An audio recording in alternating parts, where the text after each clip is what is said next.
Rabun jauh itu kalau misalnya ditanya bisa sembuh atau tidak, ada dua alternatif.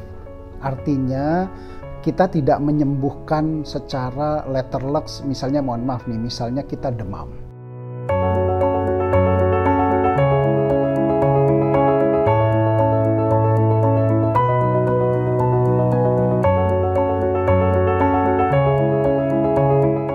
Kalau rabun jauh, kita tidak bisa memfokuskan objek dengan baik.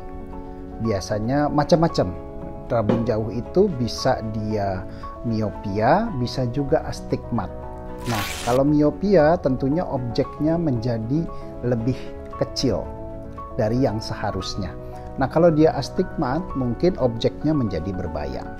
Rabun jauh ini yang perlu diwaspadai adalah pada anak-anak, pada usia sekolah. Misalnya, anak-anak kita duduk di baris ketiga atau keempat, tulisan di papan tulis yang gurunya tulis itu biasanya dia tidak bisa fokus dengan baik. Akhirnya dia mesti duduk ke depan atau berdiri ke depan untuk melihat tulisan. Kalau untuk orang-orang dewasa tentunya adalah misalnya kita melihat presentasi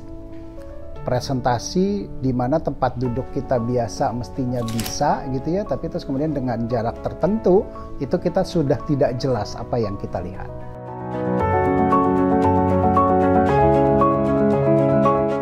Rabun jauh ini banyak faktor yang menjadi penyebab ya. Bisa masalah aktivitas penglihatan yang tidak dipakai dengan baik, masalah trauma itu juga bisa menyebabkan, tapi paling terbesar jadi karena dia multifaktorial, terbesar adalah masalah genetik. Pemeriksaannya tentunya adalah membaca chart yang sudah disiapkan, ditentukan, namanya kita sebut Snellen chart.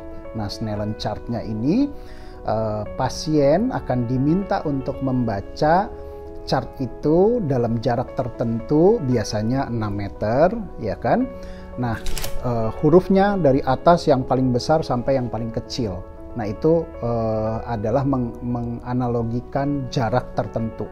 Dengan Snellen chart ini adalah melihat rabun jauhnya seperti apa. Nah, nanti kita akan ukur apakah ada kelainan miopia tadi, atau astigmat, atau hipermetrop tadi yang saya sampaikan. Kalau misalnya ditanya bisa sembuh atau tidak, ada dua alternatif.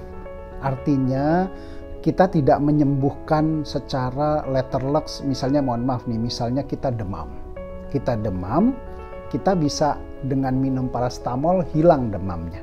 Tapi kalau rabun jauh itu adalah obatnya adalah dengan kacamata, memakai kacamata, karena tujuannya adalah bagaimana kita melihat itu dalam jarak tertentu, kita bisa melihat satu objek dengan tegas gitu.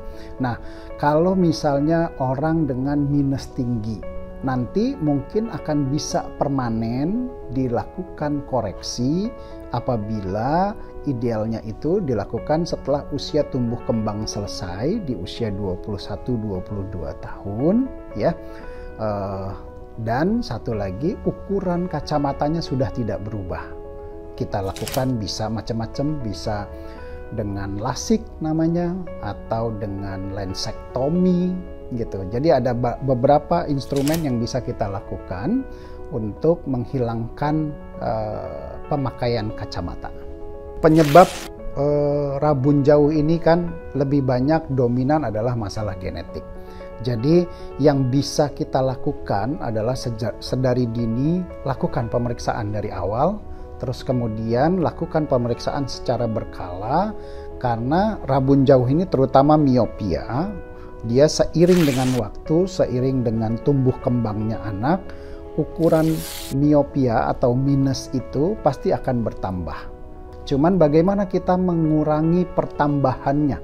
Jangan, mohon maaf, tahun ini misalnya didapatkan minus setengah, tiba-tiba nanti tahun depan minusnya jadi 2. Dan itu biasanya didapatkan pada anak-anak yang tidak mau memakai kacamata pada usia tumbuh kembang, terutama usia-usia tumbuh kembang yang cepat, misalnya di usia-usia 10 sampai 12 tahun. Itu biasanya anak-anak tuh cepat berubahnya.